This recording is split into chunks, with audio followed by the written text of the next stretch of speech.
Welcome to the Tough Decisions Network for Entrepreneurs.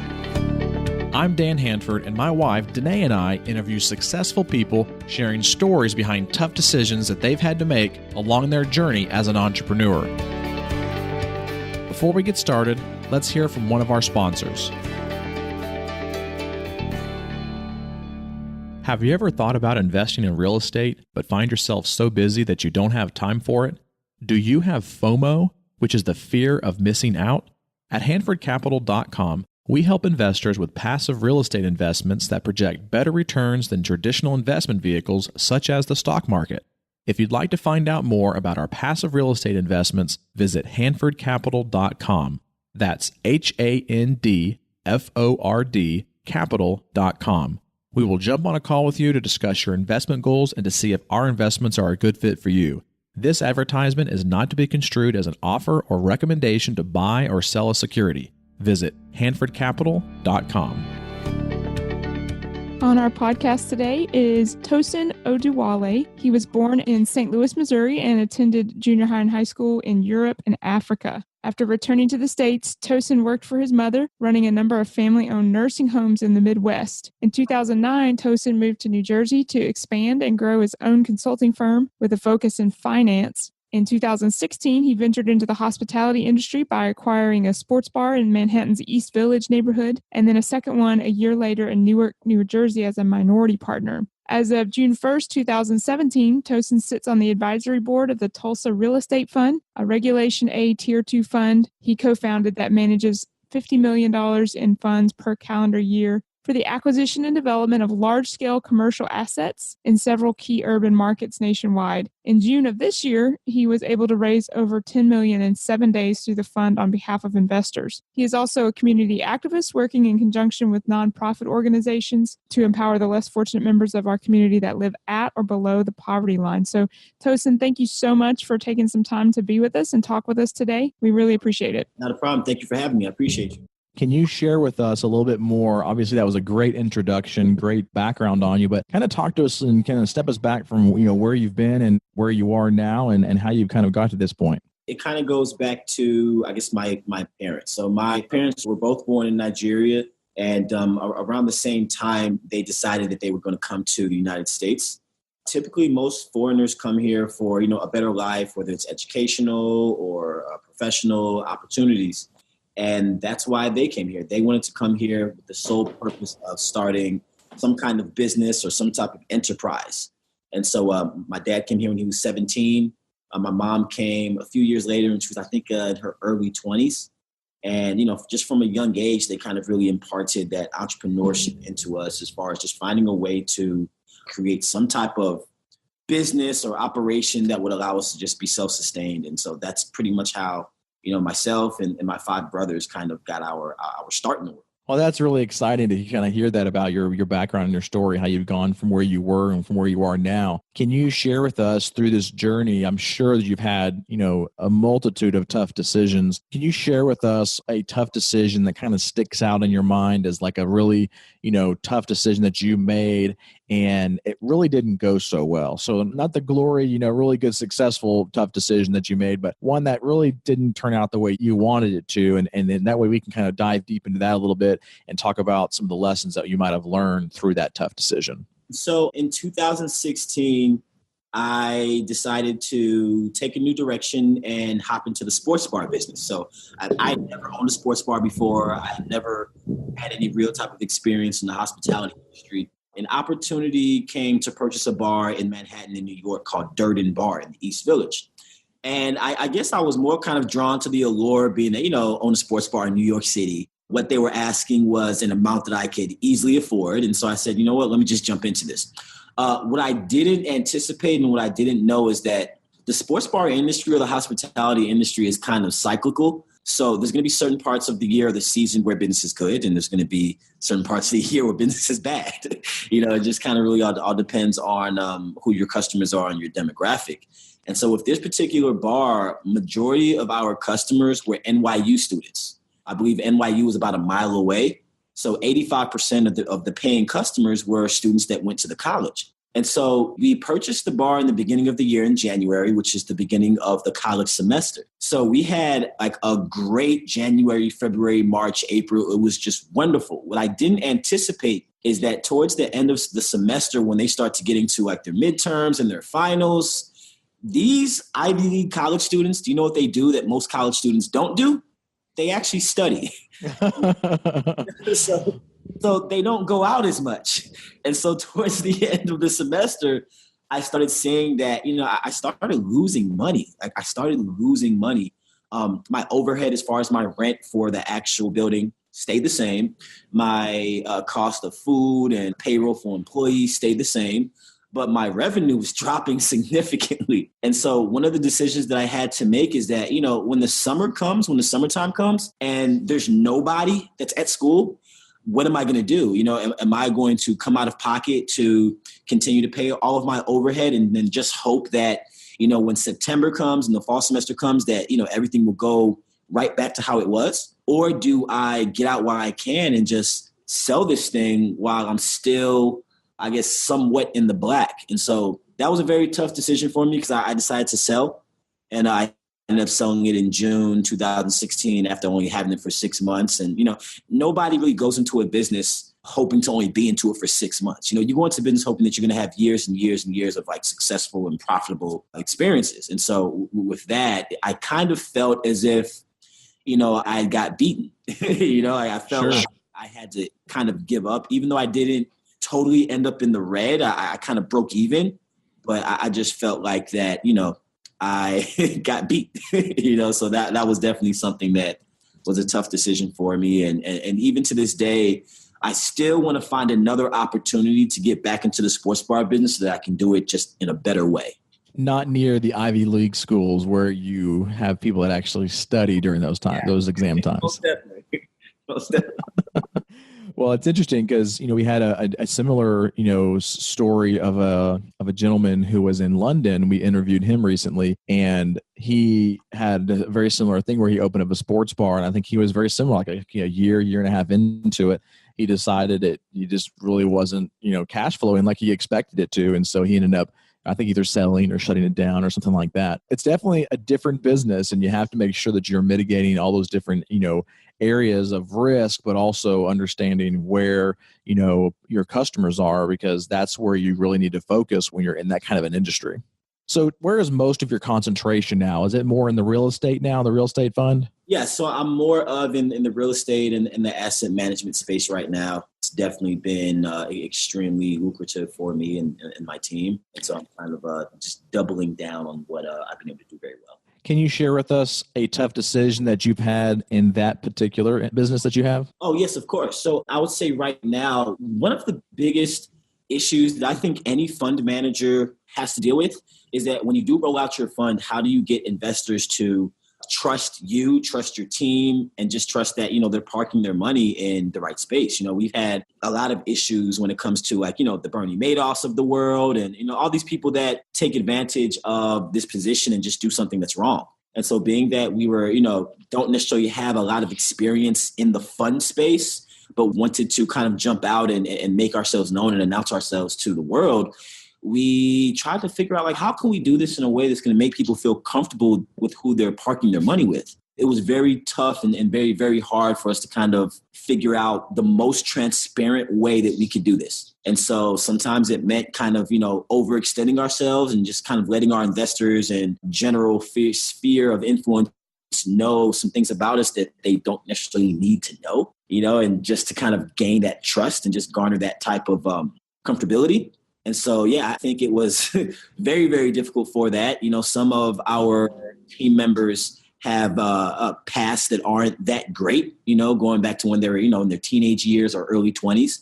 And we just felt that it would be a good idea, a great idea, a very transparent way of just kind of giving people our entire world background before telling them to park our money with us. And it seemed to work out very well. Well, you have to make sure that you understand that when people invest money, they want to invest with people that they know and like and trust, and they have confidence in you. And that's one of the best ways to do that is through storytelling and telling the story behind who you are.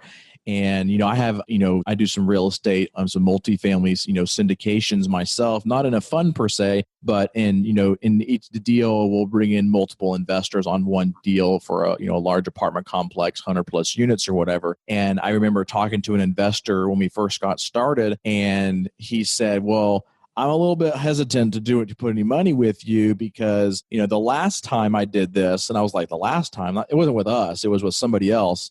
He said, the last time I did this, I put money into a deal, and come to find out the deal went south and there was not even a property on site. I'm like, well, I'll tell you right now that we make sure that there's definitely a property on site whenever we're trying to, take down a deal. We're not just trying to put together a fake deal just to, bring in investor money or anything. But I can imagine in the real estate fund space where you don't necessarily have that asset yet that you're going to be purchasing. Sometimes you do, but not always. But you have this actual real estate fund that you can actually buy and sell and acquire and develop these different commercial assets. That can be a little bit tricky as well for investors to want to be able to, park their money with you. Most definitely. So yeah, I think that was kind of the reason why we decided to go the Regulation A SEC route, because it involves a government regulatory organization. It would just make people feel more comfortable if they know that, okay, these guys are being heavily watched by, the SEC, who would shut everything down if there was anything that was looking kind of out of the ordinary.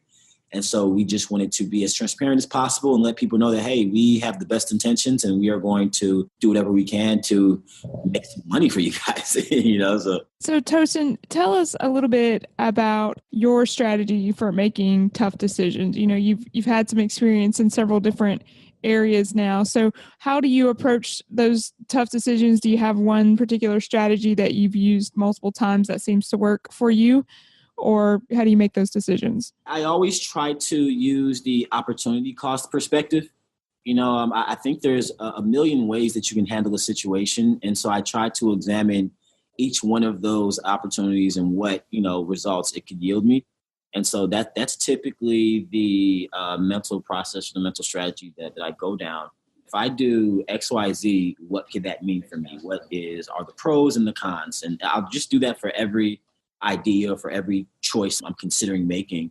And then, at the end of the day, sometimes you just have to pull the trigger because, you won't always make the right decision. I think that action kind of beats thinking it out so much and just overthinking. So, I'll spend some time just, figuring out what the opportunity cost is and then just to pull the trigger and execute and see what happens. At some point you have to do something, right? And just go with it and adjust from there. What's a book that you would recommend to our listeners that maybe has helped you in your decision-making or changed the way that you approach your business? Yes, most definitely. So there's a book by Robert Greene. It's called The 50th Law. A lot of people may be familiar with his previous book called The 48 Laws of Power. So this particular book is called The 50th Law. It focuses on fear, on how fear can either help or hurt you, how to recognize what fear is when you're feeling it, because a lot of people don't necessarily recognize or know that it's fear they're feeling that's stopping them from doing certain things. And so that book in regards to business really, really helped me. I read it back in 2012, I believe. And to this day, it always changes my life. Whenever I feel something, I always kind of think back on that book and just kind of keep it in hindsight. I haven't actually read that book, but it definitely sounds like a book I want to be able to pick up, and I'll make sure that we put that in the show notes as well, so far our listeners can pick up a copy of that. Shifting gears here a little bit, this is kind of a fun topic that I like to talk about is what's the most exciting place that you've traveled or item that you've purchased with the money that you've made up to this point in your life? Wonderful. So Nairobi, Kenya was probably the most interesting country I've ever been to in my life. Just the culture there, the way it's got a unique dynamic. Most parts of Africa that are tourist havens are pretty much have the same thing. It's like nice hotels, nice beaches, and that's where it stops. Nairobi is a different story. It's a mixing pot of cultures. Hundreds of years ago, a lot of people settled in Kenya. It's like Indians, a lot of countries that border the Indian Ocean. There's a lot of European influence there. And when I went there, it was a great time. It was a great experience. And I don't think there's ever been a place that I've been to that can match Nairobi, Kenya. Now, I was looking at your LinkedIn profile and saw a picture of a Audi vehicle. Yeah. I thought maybe you were going to say that was one. No, that was just, so I love to live somewhat frugal. And so when things were going well, I was like, you know what, I can go ahead and spoil myself and buy something, just at least one time. And so I bought an Audi. But now it looks like it is an A4. Is that correct?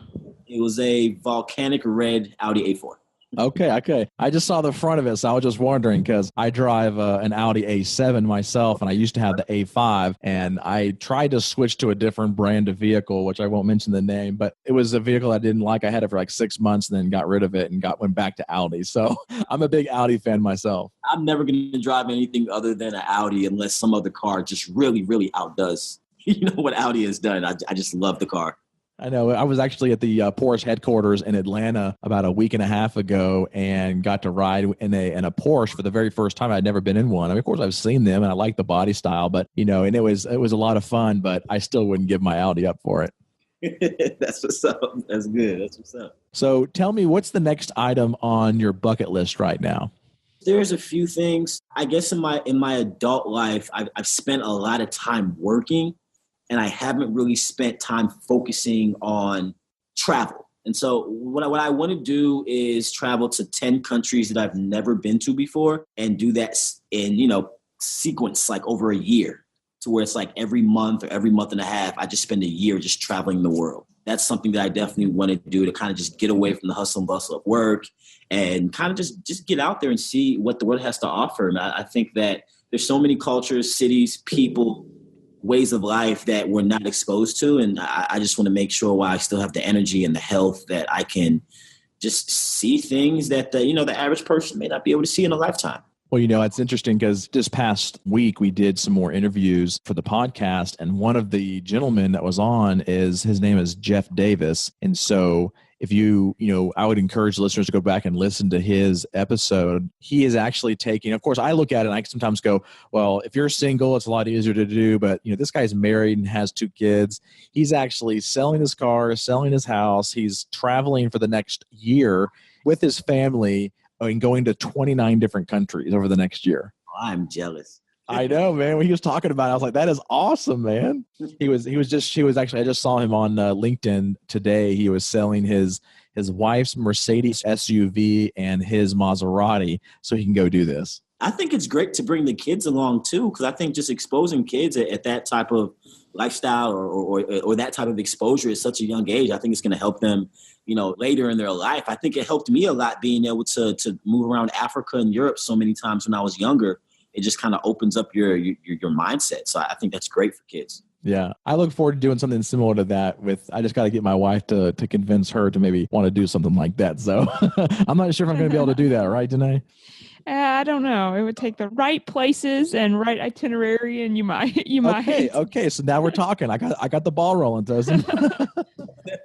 All right, Tosin. Well, I really appreciate you taking some time to spend with us today. How can our listeners reach out to you, get a hold of you if they want to kind of, follow you a little bit more or, possibly, maybe, jump on the fund with you once you have some openings? Sure. So I can be found on pretty much all of the social media platforms. LinkedIn, just Tosin Oduwole. Same thing on Facebook. Same thing on Instagram, Tosin_Oduwole. You can also send me an email at tosin@tulsarealestatefund.com. And yeah, man, I look forward to connecting with a lot of your listeners and seeing what we can do to help each other push forward. All right. Well, thank you so much for being on with us, and I hope you have a good rest of your day. Same to you. Thank you guys so much for having me. I appreciate you. You're very welcome. Bye-bye. Thank you for listening to the Tough Decisions Network. Be sure to visit toughdecisions.net to gain access to show notes for this episode and to join our free weekly entrepreneur email where we will send you news about the latest technology for your business, inspiring quotes, and the latest books for entrepreneurs. That's toughdecisions.net.